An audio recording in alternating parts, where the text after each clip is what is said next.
For millennia, the Galactic Council had ruled the stars, its authority absolute, its reach spanning countless worlds. Empires had risen and fallen under its watchful eye, yet no species had ever dared to challenge its dominion. Power was not something the Council wielded with brute force, it was exercised through the slow, suffocating grip of bureaucracy, economic pressure, and the implied threat of annihilation. Compliance was expected. Defiance was unthinkable. And then they found Earth. It was an unassuming blue world on the fringes of explored space, a planet teeming with life, but lacking any interstellar presence. No warp drives, no hyperlanes, no grand fleets patrolling the void. By all accounts, humanity was primitive, a species still bound to a single rock, barely scratching the surface of interstellar knowledge. To the Council, they were another footnote in galactic history, a civilization that would either submit or be reshaped to fit within the established order. The decision was made without hesitation. Humanity would be inducted, whether they wished it or not. The Council's standard method of assimilation had worked on thousands of species before: a simple introduction, a display of superiority, and an offer disguised as benevolence. The choice was never truly a choice. Those who resisted found their trade routes severed, their resources stripped away, their governments destabilized. If that failed, military intervention ensured submission. From the beginning, there was no doubt in their minds. Humanity would fall in line. A diplomatic envoy was dispatched, a routine formality before the inevitable integration. The delegation arrived in a fleet of imposing vessels, their sleek hulls gleaming under Sol's light. They did not land in secret, nor did they approach with humility. The skies above Earth darkened as the armada positioned itself in orbit, a calculated show of dominance. The message was clear: we are your betters. On the surface, humanity reacted with predictable confusion. Telescopes and radar installations caught sight of the massive ships before official contact was made, sending shockwaves through the global community. Within hours, the world's leaders convened in emergency sessions, military forces scrambled, and speculation ran rampant. But panic did not last long. As the first transmission from the Council arrived, another sentiment began to spread: defiance. The Council's representative, a creature of cold efficiency, delivered the message with the patience of someone speaking to an inferior. The speech was carefully crafted, each word chosen to exude authority without overt hostility. Your world has been deemed suitable for integration into the Galactic Council. This is a rare honor. You will gain access to technology beyond your comprehension, protection from external threats, and a place among the stars. In exchange, you will submit to Council governance. Your sovereignty is no longer a concern. Your resources will be allocated appropriately. Resistance will not be tolerated. The words were meant to pacify, to break the human spirit before the first act of real subjugation was necessary. It had worked countless times before. It would work again. But the Council had made a fatal miscalculation. They did not understand what it meant to be human. The first response was measured, diplomatic. Earth's leaders requested time for discussion, an attempt to assess the situation. But behind closed doors, the true conversation took place. Military advisors analyzed the alien ships, searching for weaknesses. Scientists dissected the Council's transmission, scrutinizing their language, their tone, their intent. Anthropologists and historians drew comparisons to Earth's past, empires that had risen and fallen, conquerors who had underestimated their enemies. The answer became clear. This was not an invitation. This was a demand. A demand that no free nation had ever accepted without consequence. The official reply was simple: no. The Council's envoy was momentarily taken aback. A refusal was not unprecedented, but it was rare. Most species required several demonstrations of power before they submitted. The Council indulged them, allowing for minor displays of defiance before tightening the noose. The response was almost mechanical. You do not understand the position you are in. Your technology is centuries behind ours. You are a single planet standing against an empire of thousands. This is not a negotiation. It is a reality you must accept. Silence followed. The world watched, waiting for what would come next. The reply, when it arrived, was not one of desperation or capitulation. It was a statement, one that sent a ripple of unease through the Council's ranks. "If you want Earth, you'll have to take it." A simple sentence. But in those words was something the Council had never truly encountered before. Not defiance born of ignorance. Not arrogance stemming from desperation. A challenge. The envoy departed, no further words exchanged. The Council convened in urgent session, the first stirrings of concern beginning to creep into their otherwise confident demeanor. Species that had resisted before had done so out of fear, out of a misguided belief that they could fight back. Humanity's refusal felt different. No matter. The outcome was inevitable. If words would not bring compliance, other methods would. The Council prepared for the next phase, a more direct form of persuasion. Humanity had made its decision. And soon, they would learn to regret it. The Council did not react with immediate violence. That was not their way. War was a last resort, a tool reserved for species too stubborn or primitive to understand their place. Subjugation was a process, one that followed a precise and practiced sequence. Humanity had refused the first offer, but that was expected. Many species resisted at first. They believed in the illusions of sovereignty, of free will. In time, they all bent. The next step was demonstration. A second envoy arrived, not with diplomats but with enforcers. Their purpose was not to negotiate but to educate. The lead vessel, a dreadnought-class warship, was large enough to cast a shadow over entire cities. It descended into low orbit, broadcasting its arrival across every major communication network. There was no pretense of courtesy now. "This is your final opportunity for compliance," the message declared. "Failure to submit will result in corrective action." On the surface, the world held its breath. Humanity had spent weeks preparing for this moment. Every government had anticipated escalation, but preparation and experience were not the same. The question was no longer if the Council would act, but how. The answer came swiftly. A single strike. Targeted. Precise. A small, uninhabited island was chosen, isolated, devoid of civilians, but clearly visible to human sensors. Without warning, a bolt of energy lanced from the dreadnought. The impact was instantaneous. Where land had once been, there was only boiling ocean and a rising column of steam. The message was clear: this was mercy. A reminder of what could happen on a larger scale. The Council expected terror. They expected pleas. They expected humanity to break. Instead, they received silence. It was not the silence of fear, nor of hesitation. It was calculation. Watching. Measuring. Humanity did not weep for the loss of a barren rock. They analyzed the strike, studied the energy signature, logged every possible data point. There was no blind panic. No surrender. For the first time, the Council's enforcers felt something unfamiliar. A creeping sensation that they could not name. Then came Earth's response. The transmission was short, deliberate. Demonstration acknowledged. Now it's our turn. No threats.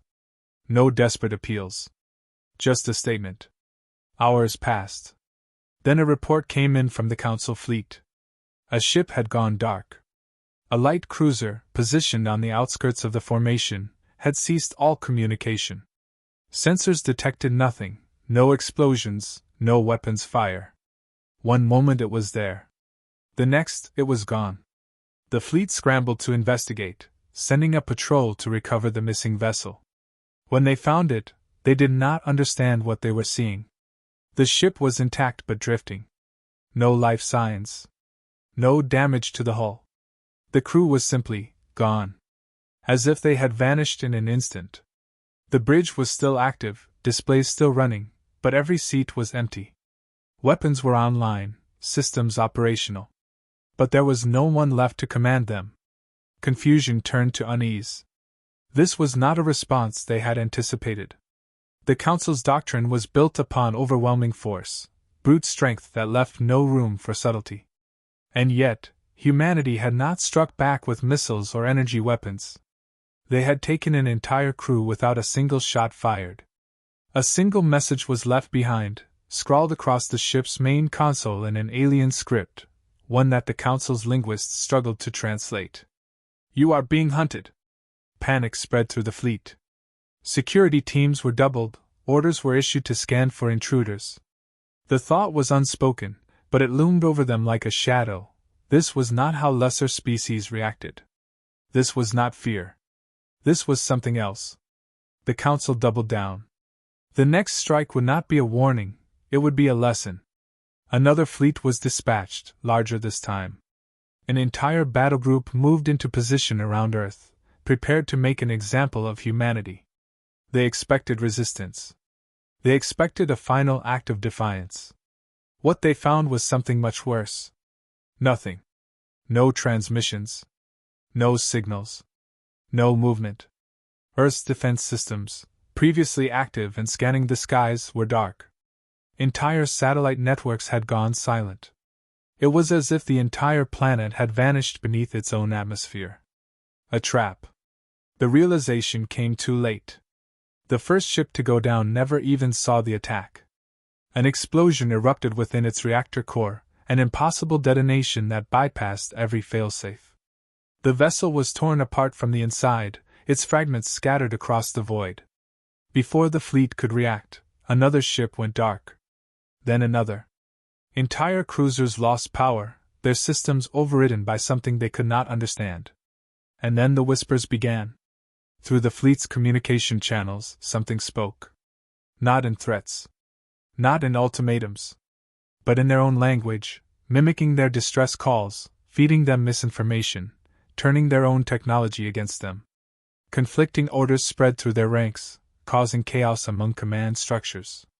Ships fired upon each other, believing themselves under attack from invisible enemies. The Council's forces had fought countless wars, had crushed rebellions, had annihilated civilizations. But never like this. Never against an enemy they could not see, could not predict. A final message was broadcast from Earth, this time in perfect galactic standard. "You came to conquer. You thought we would kneel. But you never stopped to ask one question." Silence. The fleet, battered and broken, waited for the answer. "Do you even know what we are?" And then, one by one, the ships began to fall. The war should have ended before it even began. That was the assumption. The Council had crushed insurrections before, silenced entire species who resisted integration. Every recorded encounter followed the same pattern: opposition, escalation, eradication. It was inevitable. Inevitable because no species had ever managed to fight back once the Council committed to war. And yet, the first battle was not a battle at all. It was a dissection. By the time the fleet realized what was happening, it was already too late. Entire squadrons fell into disarray, their own systems betraying them. Engines shut down mid-flight. Targeting arrays refused to lock onto anything. Communications were filled with false orders, conflicting messages, and, more terrifyingly, human voices speaking in flawless Council dialects. Panic turned into paralysis. A destroyer, the Galactic, attempted to withdraw, its thrusters burning hot as it tried to flee Earth's gravity well. It never made it. The ship's AI, once a flawless piece of Council engineering, locked its own crew out of the system. Doors sealed shut, life support cut to specific sectors, gravity plating fluctuated at random. The crew screamed as they were crushed against bulkheads, suffocated in vacuum-sealed corridors, or locked in rooms where oxygen levels slowly dipped below survival thresholds. When the Galactic's emergency beacon finally activated, it was already an empty husk. Its automated system sent a distress call on all frequencies, a single message repeated over and over. "Do not send reinforcements." But the Council was past the point of retreat. Losing to an undeveloped world was unacceptable. It would shake the very foundations of their rule. If they fled now, it would not just be humanity that defied them. Others would see weakness. Others would rise. That could not be allowed. Orders were given. Wipe them out. No more warnings. No more diplomacy. The fleet reorganized. Larger ships pushed forward, their shields reinforcing one another, creating an impenetrable wall of overlapping defenses. The dreadnoughts took position, preparing for an orbital bombardment that would end this conflict in minutes. No species, no matter how clever, could withstand the firepower of an armada. And yet, as they prepared to fire, something impossible happened. The targeting systems refused to lock. Every automated system, every advanced piece of tracking software, every guided weapon, all of it was blind. Something had overridden their core functions, feeding them false data. Some weapons showed no targets at all, while others reported that Earth was no longer there. Entire screens filled with static, or, more disturbingly, human eyes staring back at them. It was not sabotage. It was not an error. It was a message. Then came the counterattack. From the shadows of Earth's orbit, human ships emerged. They were not sleek, polished vessels like those of the Council. They were ugly, modular things, built for war in a way no civilized species designed ships. They were covered in reinforced plating, their hulls lined with redundant systems, exposed weaponry, and manual overrides. They did not rely on AI. They did not rely on automation. They relied on human minds. The first attack came not from missiles or energy weapons, but from sheer audacity. Human pilots, flying ships that should have been obsolete against Council technology, outmaneuvered them. The Council had never fought against an enemy that thought like this. Their ships were designed for overwhelming engagements, calculated exchanges of fire, battles that followed predictable patterns. Humanity fought like no species they had ever encountered. They exploited gaps in the fleet's formation, slipping between dreadnoughts and destroyers with reckless precision.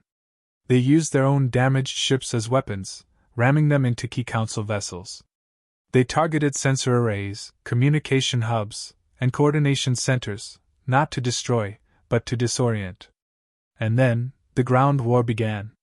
The Council had landed troops on Earth, confident in their superiority. Their soldiers were equipped with advanced weaponry, exosuits that enhanced their physical capabilities, and armor that could withstand direct energy blasts. None of it mattered. Humanity did not fight on open fields. They did not engage in simple, direct combat. They turned the cities into traps, the forests into kill zones, the mountains into death traps. Council soldiers were ambushed in alleyways, dragged into tunnels where their armor became a liability. Entire battalions went missing in urban centers, their last transmissions filled with confusion and fear. Council commanders ordered heavier bombardments, leveling entire sections of cities in hopes of flushing out resistance. It didn't work. The moment they cleared an area, humanity was already waiting somewhere else. It wasn't a battle. It was a hunt. And the Council was not the predator. One by one, their ground forces were picked apart. Their weapons were stolen and turned against them. Their own soldiers were found days later, terrified and broken, whispering about the things they had seen in the dark. The fleet, still locked in a chaotic engagement above, tried to recover. But they had underestimated one final thing. Humanity was not fighting to win a battle. They were fighting to kill the idea that the Council was invincible. And they were succeeding. The final blow came when one of the largest Council battleships, the Jatal Prime, suffered an internal detonation. It wasn't the result of enemy fire. There had been no impact, no boarding action. The ship simply exploded from within. Investigations later found the cause. Dozens of human operatives had infiltrated the vessel weeks before, hidden within captured Council transports. They had spent days dismantling key systems, planting charges in critical areas. When the time came, the Jatal Prime was gone before it could even fire a shot. The fleet, now in complete disarray, was given a final order. Retreat. It was not a strategic withdrawal. It was fear. They had come to crush an insignificant species. They were leaving in ruins. As the battered remnants of the once mighty armada limped away from Earth, one final transmission was sent to the Council's high command. A message intercepted by every major power in the galaxy. A warning. A declaration. Humanity does not submit. Humanity does not surrender. We are the predators. The retreating fleet left behind more than debris. They left behind silence, confusion, and something the Council had never known before: doubt. The loss was undeniable. Their forces had been outmaneuvered, outwitted, and humiliated. The implications of such a defeat stretched far beyond Earth. The Council's power did not come solely from their military strength but from the illusion of it. They did not rule by force alone but by the belief that resistance was futile. Humanity had shattered that belief in a single engagement. The Council's high command did not respond immediately. They could not. To acknowledge the defeat publicly would be to invite collapse. If other species realized that the Council could bleed, the carefully maintained order of the galaxy would crumble. Every race that had ever submitted would begin to wonder if they had made a mistake. That kind of doubt was more dangerous than any enemy. The Council knew what had to be done. The war could not end with retreat. Humanity had to be erased, not just from existence but from history. There could be no survivors. No stories. No legacy. The armada they sent this time dwarfed the first. Hundreds of ships. Entire battalions of ground forces. They came not to conquer but to exterminate. The Council's leadership did not care if the planet was reduced to ash, if its resources were rendered useless, if even their own soldiers were lost in the process. Nothing mattered except ensuring that humanity's defiance was buried. As the fleet approached, they found something they had not expected. A broadcast, sent on all frequencies, in perfect Council standard. The voice was calm, patient, and undeniably human. "You had your chance to leave." The transmission ended. Seconds later, the first ships of the Armada began failing. Not from weapons fire, not from any external assault, but from within. One after another, vessels lost control. Engines misfired. Shields flickered and died. Reactor cores destabilized. Some ships turned their weapons on their own allies, firing at random before going dark. No external signals had been detected. No human ships had yet engaged. The fleet was unraveling before they even reached firing range. The Council's admiral, a veteran of countless conflicts, attempted to re-establish order. Emergency overrides were engaged. Manual controls were seized. The Council's engineers worked frantically to isolate the corruption spreading through their systems. It was no use. Whatever had infiltrated their ships had done so long before they arrived. Then the real attack began. Human vessels emerged from nowhere, moving in patterns that defied conventional strategy. They did not engage in direct combat where Council forces could concentrate fire. They struck and vanished. Precision strikes disabled key systems. Every engagement was designed not to destroy, but to dismantle. Fighters targeted sensor arrays, leaving warships blind. Smaller craft deployed drones that latched onto Council hulls, overriding defensive networks and spreading digital chaos. The humans were not just attacking with weapons. They were attacking with information. The Council's fleets relied on coordination, shared data between ships, synchronized combat tactics. But now, those same strengths had been turned against them. Misinformation spread through their ranks. Entire battle groups received false orders. Some were directed into asteroid fields. Others were led to believe they were under attack from their own allies. What had started as an invasion became a massacre, of the Council's own making. Desperate, the remaining command ships broke formation, ordering a full retreat. But the moment they initiated their jump drives, their systems locked up. Instead of jumping to safety, their navigation charts scrambled. Ships vanished into unknown space, never to be heard from again. Others found their drives permanently offline, drifting helplessly as human warships surrounded them. The ground assault never even began. When the troop carriers attempted to descend, they found themselves locked in orbit, their engines refusing to respond. Atmospheric entry was impossible.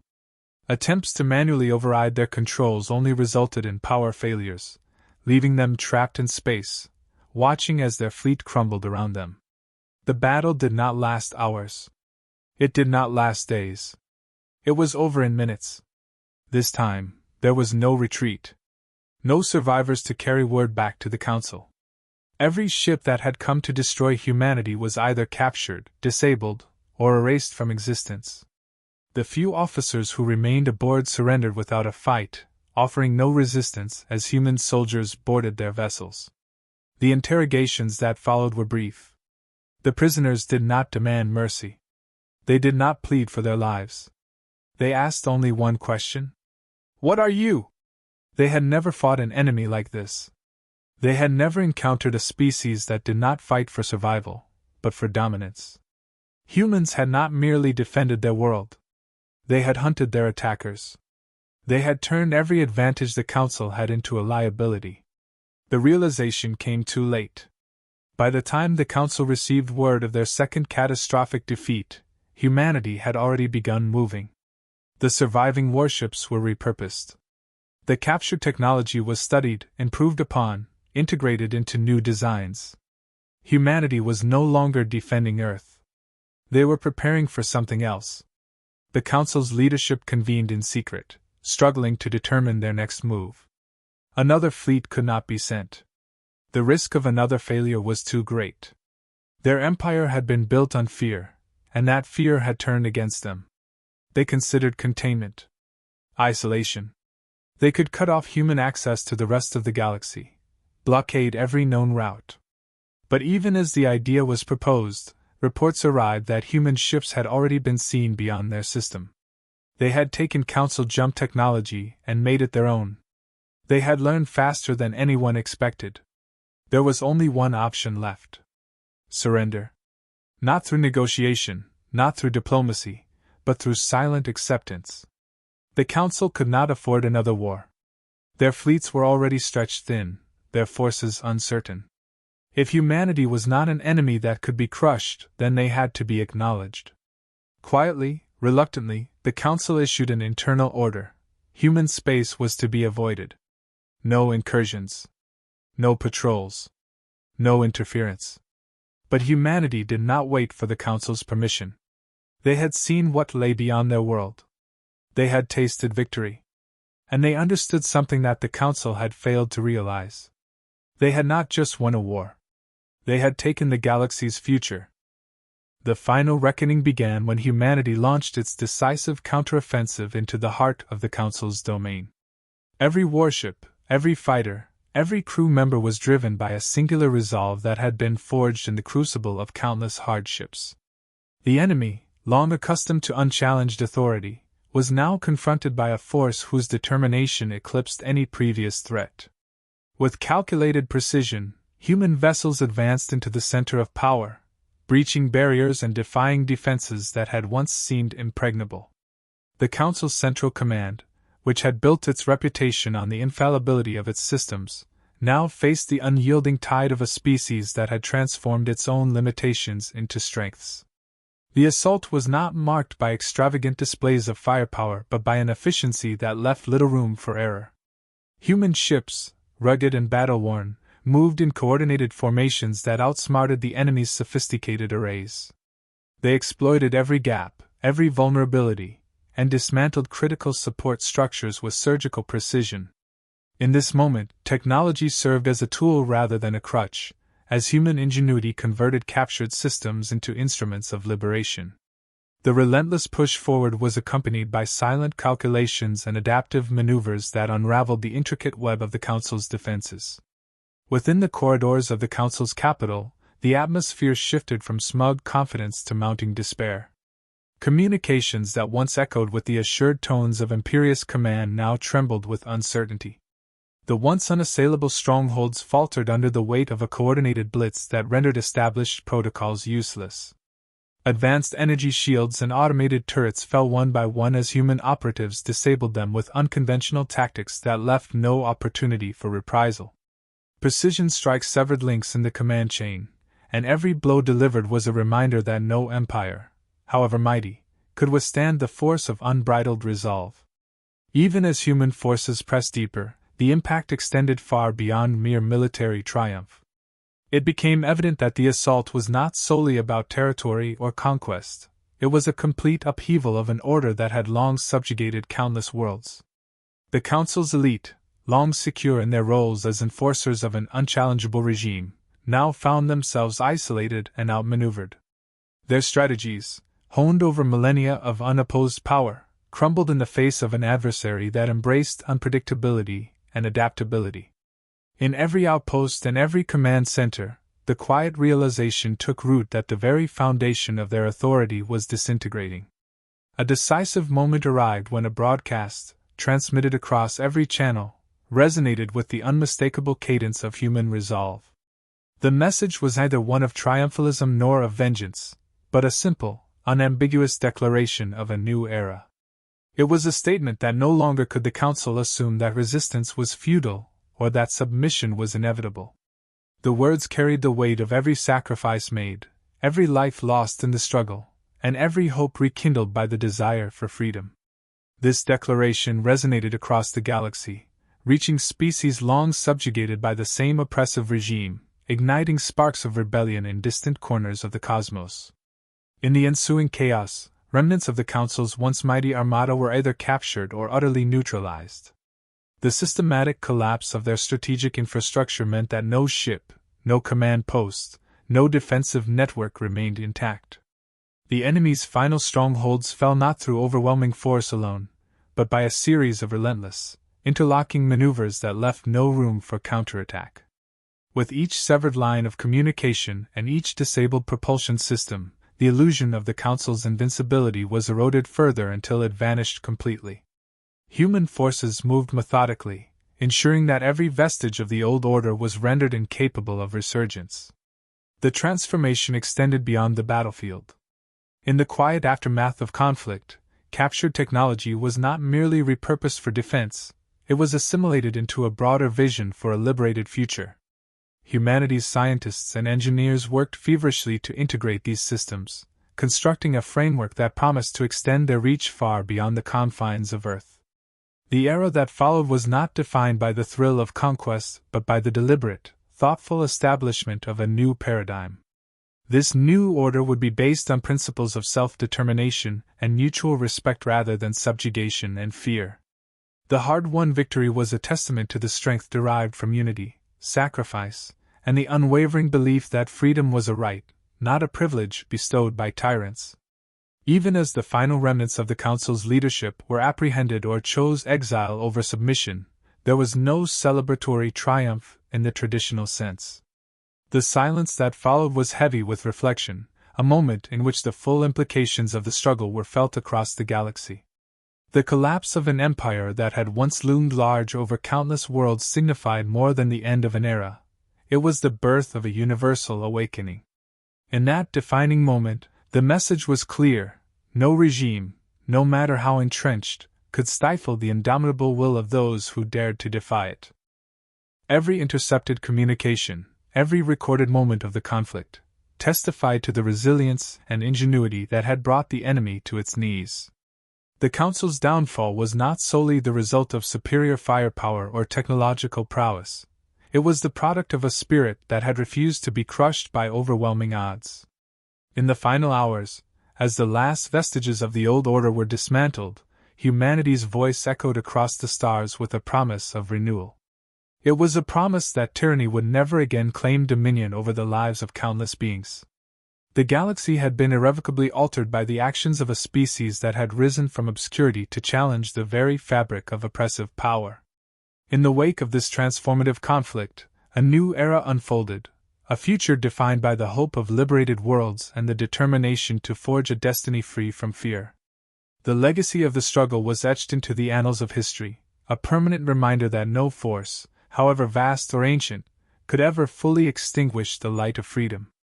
The triumph was not an end in itself but the beginning of a journey toward a cosmos where every sentient being had the opportunity to live without the shadow of oppression.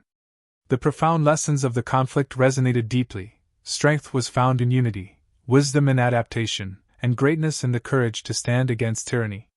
The final act of the conflict affirmed that humanity's ascent was not driven by a desire for conquest alone, but by an unwavering commitment to justice. In dismantling the oppressive regime, they had liberated not only themselves but countless others who had suffered in silence for too long.